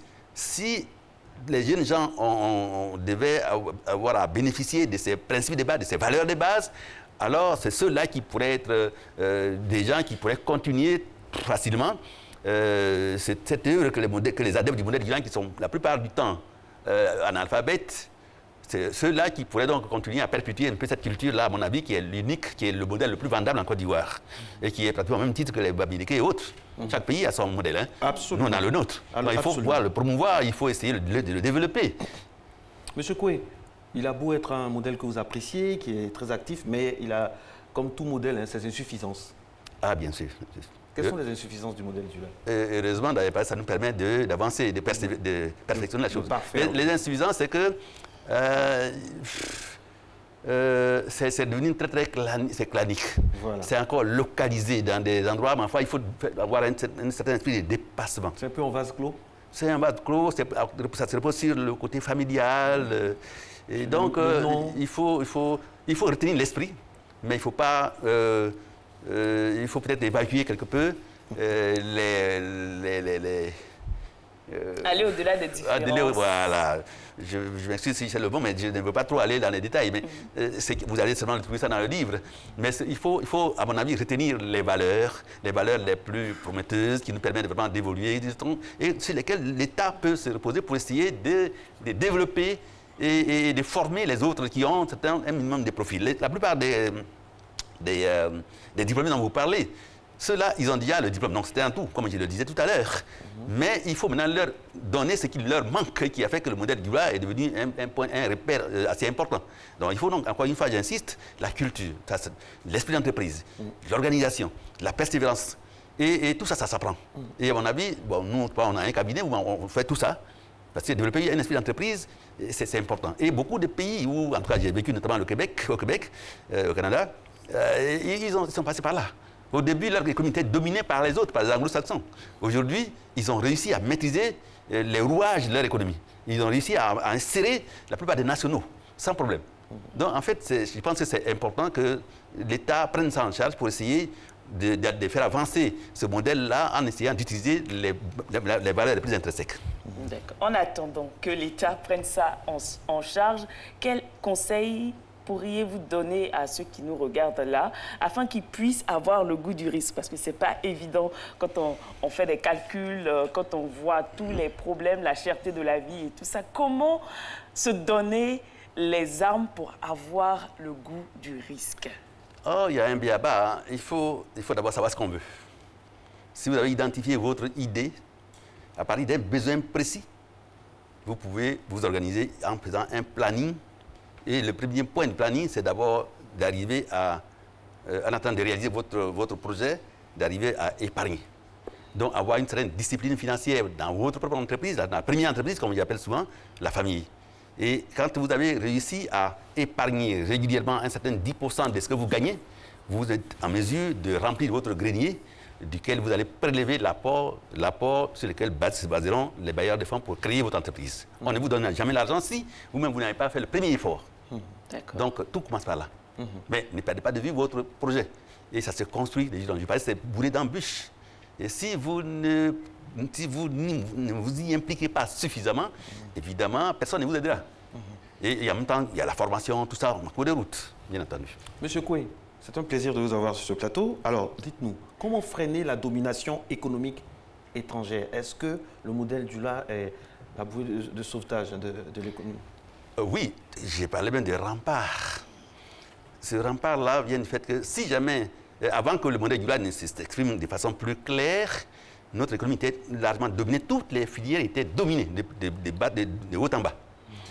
Avec le modèle Dula, on a réussi à protéger un certain nombre de secteurs, de filières. Sans tomber dans le protectionnisme. Et c'est exactement ça qui nous a évité un genre de noyade collective. Sans tomber dans le protectionnisme. Sans tomber dans le protectionnisme.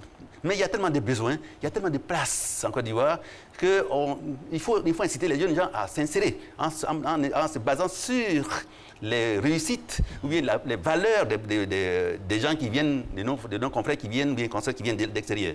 Mais je pense que c'est important. C'est important parce que si la plupart des femmes en ago viennent et ils ont maîtrisé un petit secteur au niveau de l'entrepreneuriat féminin, où on compte à peine 15% d'entrepreneurs féminins, si ces femmes-là ont réussi à maîtriser un certain nombre de secteurs et à s'installer et à se faire respecter, pourquoi pas nous? Nous qui maîtrisons l'environnement, nous qui maîtrisons tous les rouages et qui connaissons bien les us et coutumes.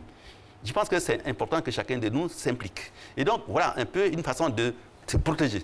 Ce n'est pas du protectionnisme, c'est plutôt, il y a de la place, suffisamment de la place pour essayer de s'impliquer. Donc, à nous, c'est une question de volonté. Si nous voulons, nous pouvons le faire. Bah, vous parlez de place. C'est bon, on a le temps. Alors, vous parlez de place et vous avez fait une étude préalable. Quels sont les secteurs d'activité porteurs ici en Côte d'Ivoire? Il y en a plein. Si aux États-Unis ou ailleurs, dans le pays développé, on crée encore des entreprises, beaucoup meurent. Hein? Beaucoup même ne dépassent même pas le cadre de la couche. Mais ça ne les empêche pas de continuer à créer. Si dans ces pays développés, eux, ils continuent de créer, pourquoi pas chez nous, où il n'y a pratiquement pas grand-chose. D'ailleurs, les Blancs viennent ici, or nous on fuit pour aller chez eux. Donc je pense qu'il faut qu'on fasse un effort pour essayer de créer chez nous, parce qu'il y a encore énormément de besoins. Il suffit juste de réfléchir. Même si vous n'avez pas d'idée, mais il y a des cabinets, il y a des experts qui peuvent vous aider à trouver des idées. Et même à partir des idées qui existent, on peut encore les amplifier, les développer. Donc je pense qu'il n'y a pas de limite à ce niveau. La reconnaissance de ce modèle de conception. Il y a la place. La reconnaissance de ce modèle de conception locale qui mérite ses lettres de noblesse augmentera son audience et facilitera, nous en sommes convaincus, l'insertion des jeunes dans le tissu économique. Et quand on sait que les jeunes constituent l'épine dorsale de toute politique économique, il y a de belles promesses, il y a de l'espoir. Le modèle Dula est un modèle à parfaire, à prendre en compte pour le bien-être de notre économie. Qu'est-ce qui reste encore? Soit dit en passant, il y a le bois qui nous échappe, il y a le garba, il y a la quincaillerie. Le transport. Il y a le transport. Bon, qu'est-ce qui reste encore? Beaucoup de choses restent encore. Oui, beaucoup. En fait, même à partir de ce qu'ils ont créé, comme la plupart de nos jeunes Ivoiriens sont des diplômés, ils ont la capacité de réfléchir et de trouver des passerelles qui ne sont pas encore exploitées. Je prends juste un exemple au niveau avec les Britanniens. Ils se sont confinés dans les petites boutiques. Les Libanais sont en haut et ils sont en bas. Mais il y a un vide. Au milieu. Il y a un vide au milieu. Or, l'Ivoirien aime bien aller en vacances. L'Ivoirien aime bien faire sa sieste. Alors, évidemment, dans une petite boutique où il y a la place pour une personne, tu peux pas, il faut être là tous les jours, comme les Mauritaniens. Donc, on peut facilement créer une espèce de passerelle, notamment avec les supérettes, pour que les Ivoiriens qui aiment bien dormir, qui aiment bien faire des vacances, prennent au moins 2 ou 3 employés qui puissent les aider. Pendant ce temps, par exemple, qu'ils dorment, les autres seront là. Donc, en fait, il y a encore de la place. Pourvu que nous, on comprenne très bien la structure de l'économie ivoirienne et qu'on essaie de faire en sorte que nous puissions exploiter ce qui existe, ou bien davantage exploiter, ou bien même exploiter ce qui n'existe pas encore. Le modèle Dula, mesdames et messieurs. J'ai conclu une chose. Oui, pour dire que, 30 secondes. Oui, ce livre-là peut prêter à l'interprétation quand on dit oui, mais c'est pour chasser les gens. Ce n'est pas pour les chasser. Les gens sont là, ceux qui sont venus sont là parce que nous avons, parce qu'il y a un besoin. Ce n'est pas pour les chasser. Il y a énormément de besoins. Il suffit juste de faire comme eux et puis de tirer des leçons pour que davantage nous puissions nous insérer dans le tissu économique ivoirien. Merci, beaucoup à vous, M. Maurice Koué. Merci aussi pour les cours que vous donnez, qui sont très, très enrichissants. On a eu l'occasion donc de le constater. Vous êtes un matin bonheur exceptionnellement aujourd'hui, Nessie. On va aller directement et finir cette émission, la première de la semaine, avec l'instant vérité. Gabriel Zani, de retour du Libéria, après avoir couvert bien sûr les élections et la victoire de Mr. George Weah Oppong. Cette fois, s'attaque à un autre défi. Donc, qu'est-ce qui se passe à la Fédération ivoirienne de football? Restez avec nous jusqu'à 7h30. Instant vérité, exceptionnellement, pour finir ce premier rendez-vous. Merci, on se retrouve demain. Mais avant, instant vérité, c'est parti.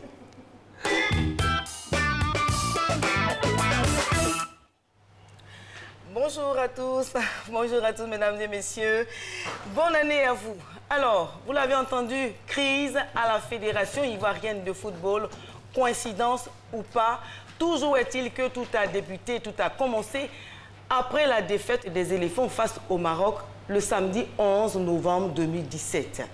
Alors, un match décisif, un match important qui devait donner le ticket du mondial à la Côte d'Ivoire. Depuis cet échec, c'est la déchirure entre Sidi Diallo, le président de la Fédération ivoirienne de football, et des présidents du club. Ceux-ci demandent sa démission pure et simple. Leurs motifs sont-ils valables? Pourquoi faut-il absolument le départ de Sidi Diallo de la tête de la FIFA? Y a-t-il encore une possibilité, une chance pour la négociation? Mesdames et messieurs, autant de questions qui nous ont conduits à inviter sur le plateau de Instant Vérité M. Armand Gourourou. M. Armand Gourourou est le président de la conférence des présidents de clubs de football. Bonjour, monsieur. Bonjour. Alors, monsieur Armand Gourourou, comme vous le savez, le temps nous court dans le dos. Tout simplement, comment est élu le président de la Fédération ivoirienne de football? Ben, écoutez, il faut dire que le président de la Fédération ivoirienne de football est élu par les clubs en assemblée générale. Les clubs, j'allais dire les membres actifs, puisqu'il y en a 81, 76 clubs et 5 membres actifs. C'est ceux-là qui élisent le président de la Fédération ivoirienne de football. Voilà comment lui et son comité exécutif sont mis en place pour un mandat de 4 ans conformément à nos tests. Et il a été élu en 2011, c'est cela? Tout à fait. Et en 2016 voilà, une réélection. Et donc ça fait 6 ans qu'il est là? Absolument. Que Sidi Diallo est à la tête de la FIFA. Exactement. Alors, pourquoi avoir attendu si longtemps pour dénoncer sa gestion? Ben écoutez, et c'est pour ça que je voudrais déjà rectifier ce qui a été dit. L'action des clubs ou des membres actifs n'est pas essentiellement liée à l'élimination des éléphants. C'est un malaise profond qui secoue l'instance fédérale, mais en toute responsabilité. Nous avons essayé de travailler en interne pour voir si on pouvait trouver des solutions en interne. Déjà, au bout du premier mandat, les clubs et les membres actifs avaient crié déjà au scandale, vu la gestion de notre football, l'organisation qui n'est pas ce à quoi on s'attendait. Et voilà, donc c'est un problème qui court depuis 2000. Qu'est-ce que vous reprochez exactement à Sidi Diallo? Alors, de façon précise, ce que les membres actifs reprochent aujourd'hui, ou ont toujours reproché au comité exécutif, c'est la mauvaise gestion de notre football, c'est l'inorganisation de notre football. Aujourd'hui, quand vous regardez, en 2011, la Côte d'Ivoire était pratiquement au niveau africain la première nation, mais aujourd'hui, nous sommes pratiquement dans les 20 premiers, même quand on prend au niveau mondial, nous sommes plus de 60e. Alors, quand on regarde ça, il y a des problèmes d'organisation, il y a des problèmes de gestion, j'allais dire gestion au niveau des ressources humaines, gestion entre fédération et club, organisation de notre football, gestion de notre football. Et c'est un ensemble de problèmes qui sont... Ce que vous dites, à vous entendre, on a l'impression que Sidi Diallo ne devrait jamais être à la tête de la FIFA, qui n'a fait que de mauvais choix, donc mauvaise organisation. Non, c'est pas ce que nous disons. Alors, vous dites quoi? C'est pas ce que nous disons, pas qu'il n'aurait dû pas être là, puisque c'est les clubs qui ont élu. Donc nous avons fait confiance au président actuel et à son comité exécutif. Malheureusement, les clubs ont été désabusés. Nous avions un espoir en les mettant là. Et malheureusement, aujourd'hui, quand vous regardez que des choix sont faits, que des décisions sont prises sans même s'en référer au club, sans s'en référer à l'Assemblée générale, qui est l'organe suprême des clubs, qui prend toutes les décisions et que ces décisions doivent être mises en œuvre par le comité exécutif et que ce n'est pas le cas. Et comprenez que nous soyons dessus. Ne vous a pas consulté, mais en même temps, est-ce que dans son bilan, tout est négatif? C'est pas ce que nous disons.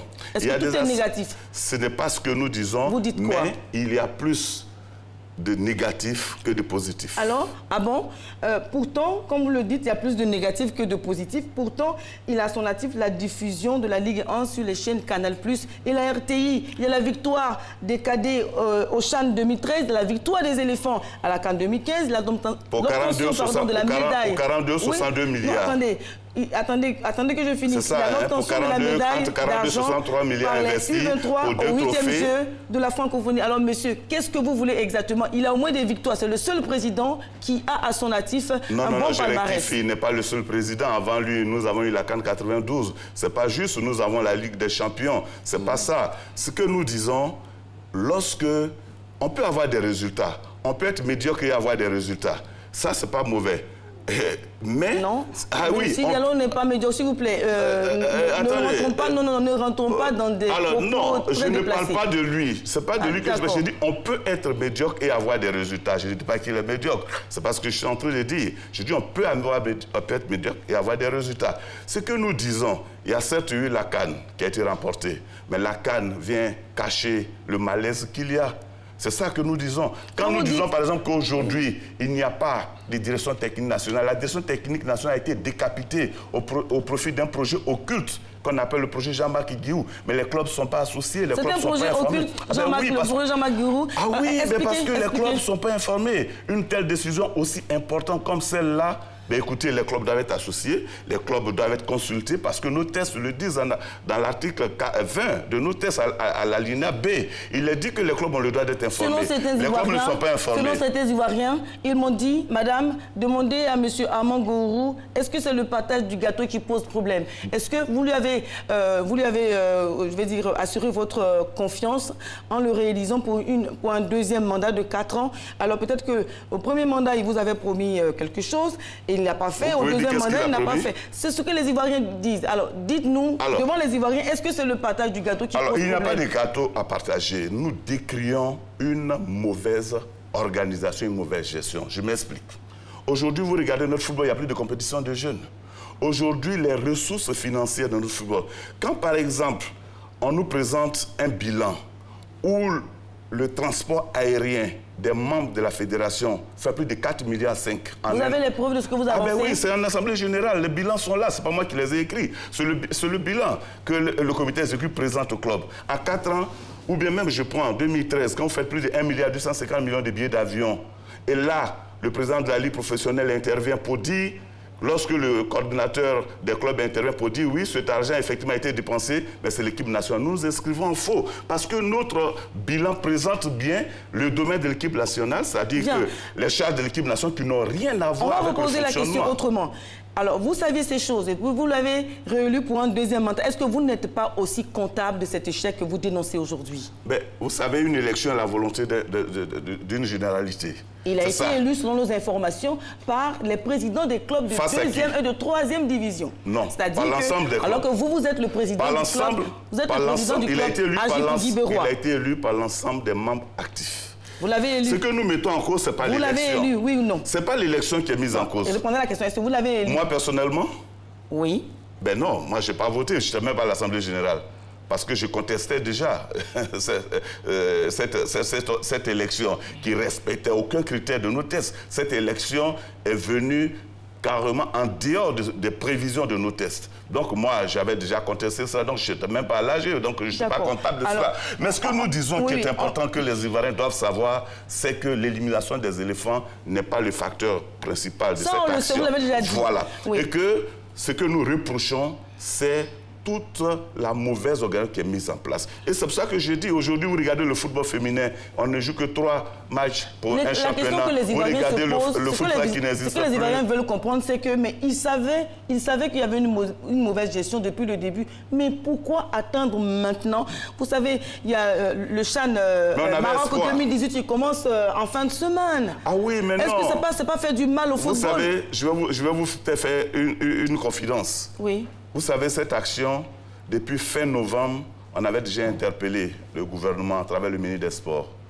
Nous avons demandé une audience, on n'a pas été reçu parce qu'on voulait régler ces problèmes de façon intelligente, de façon responsable. Et c'est ce que nous continuons. Vous n'avez pas été reçu par le ministre? Ah oui, bien sûr. Alors que depuis le 22 novembre, nous avons fait une demande d'audience. On n'a pas été reçu. Et puis, on n'a pas voulu nous recevoir ou on n'a pas été reçu, je n'en sais rien. Peut-être le calendrier n'a pas permis, je n'en sais rien. Mais ce que nous faisons, c'est conformément à nos tests. Vous élisez quelqu'un, il gère, mais quand vous vous rendez compte que ça ne va pas, qu'est-ce que vous faites? Vous l'appelez pour lui demander des comptes. Donc l'action des clubs n'est pas une action illégale, elle est statutaire, elle est réglementaire. Non, on ne pose pas le problème de la légalité. Mais oui, mais c'est pas parce que vous avez lu quelqu'un. Ce que je veux dire, c'est pas parce que vous avez lu quelqu'un. Alors je suis en train de dire, c'est pas parce que vous avez lu quelqu'un que vous lui avez fait confiance que quand il gère mal, que vous ne pouvez pas l'interroger ou même vous ne pouvez pas l'interpeller. C'est vrai, nous sommes responsables.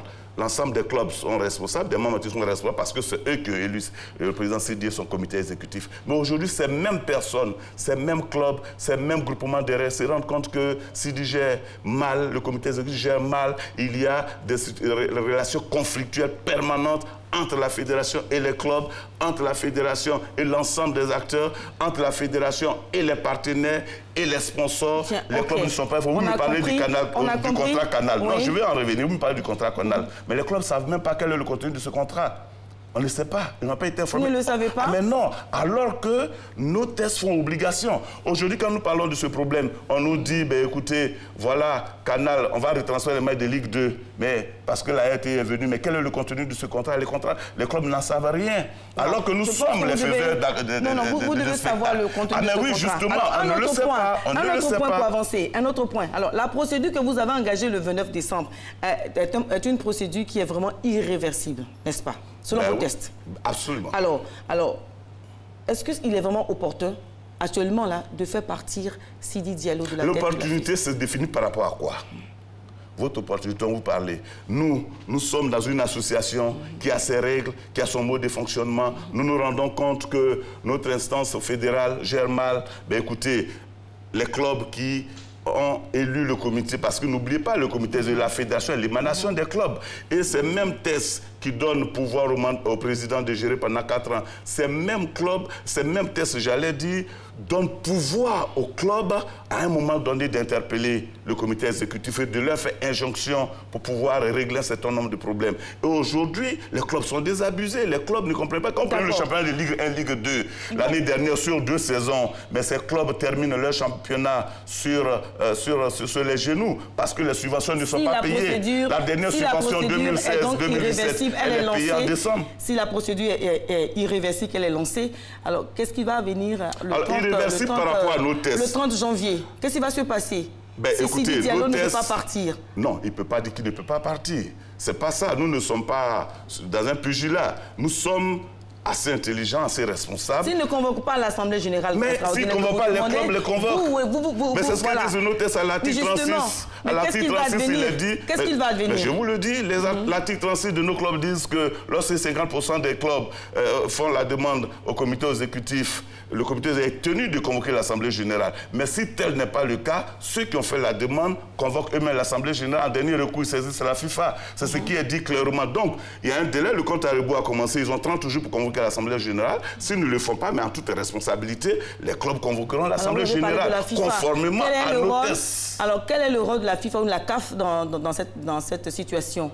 Dans la crise ou dans la gestion du football? Non, dans cette crise-là, mais la FIFA, la CAF et puis la FIFA. Ils n'ont aucun rôle, mais seulement ils sont le dernier recours. C'est-à-dire lorsqu'il y a un bicéphagisme qui va se créer par l'entêtement du comité exécutif à vouloir rendre le mandat qui leur a été confié, ben, en ce moment, la FIFA... Vous voyez, je vais un peu donner une image. C'est comme vous construisez votre maison, vous la donnez à quelqu'un pour la gérer et vous vous rendez compte qu'il gère votre maison, votre bien, vous l'interpellez, mais il rentre en relation conflictuelle avec vous et vous décidez de lui dire, ben, écoutez, monsieur, je vous ai donné un mandat pour gérer ma maison, rendez-moi ce mandat et qu'il s'oppose, vous faites quoi? Ben voilà. Et nos tests donnent l'ouverture pour dire que aussi que c'est vrai que vous avez atteint le quorum, comme vous l'avez dit tout à l'heure. Vous êtes 38 clubs et 4 groupements d'intérêt. Ça fait 42, alors que les tests nous imposaient 41,5. Vous avez dit tout à l'heure qu'il y a 81, c'est ça? Membres actifs. Voilà, 81 membres actifs. Dans 76 clubs. Autrement dit, il y a 38 clubs qui sont pas dans la pétition. Qui sont pas contre, dans la fronde. Ah non, c'est pas une fronde. Moi, j'aime pas trop ce terme. J'aime pas ce terme. C'est une interpellation qui a été faite. Justement, donc, par 42 signataires. On n'avait pas besoin d'être 1000. Il y a 38 clubs qui ne sont pas, qui n'ont pas signé la pétition. Il y a 38 qui n'ont pas signé, mais les 38 qui n'ont pas signé ne veulent pas dire que ces 38-là sont d'accord. Mais si, les tests nous imposaient un quorum. Et s'ils sont d'accord? Sur quoi? Ah, mais s'ils sont d'accord de mais alors, à l'Assemblée générale, c'est pour ça que nous demandons à l'Assemblée générale. Si on est sûr que les 38 qui n'ont pas signé ne sont pas d'accord avec l'action des 42, mais alors à l'Assemblée générale. D'accord. Pourquoi on refuse d'aller à l'Assemblée générale et qu'on prend des communiqués pour dire que les clubs ont déposé un dossier, qu'il n'y a pas des originaux. Mais lorsque vous transmettez un document à quelqu'un, que lui vous donnez des copies certifiées conformes, quel autre original à l'Assemblée générale, demandez? Quel est donc le profil de président de la FIF que vous voyez? Ben, écoutez, le profil du président de la FIF, c'est celui qui va travailler selon l'orientation que l'Assemblée générale aura donnée, celui qui va respecter les clubs, celui qui va mettre en place une gestion saine de nos ressources, une répartition bien organisée de nos ressources. Lorsque les sponsors apportent de l'argent, lorsque l'État de Côte d'Ivoire donne de l'argent, ben, écoutez, il faut que ces ressources soient bien gérées. C'est ça que nous attendons. Et ça, il y en a suffisamment pour pouvoir le faire. Alors, le fair play est de mise dans le milieu du sport. Absolument. C'est pour cela que nous sommes légalistes. Qu'est-ce que vous en faites? Mais le fair play, il existe. Il existe, c'est pour cela, quand bien même le comité exécutif actuel veut nous amener dans des conflits à un point fini, nous disons non.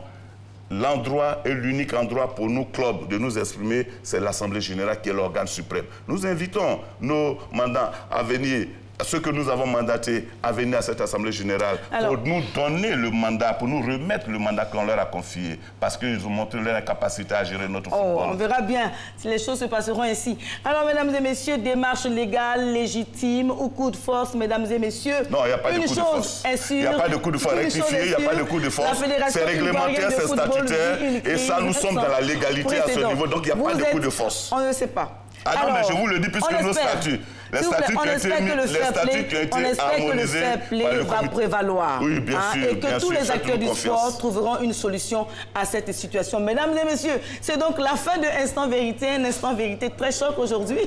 Je vous laisse donc rester avec nous sur RTI 1.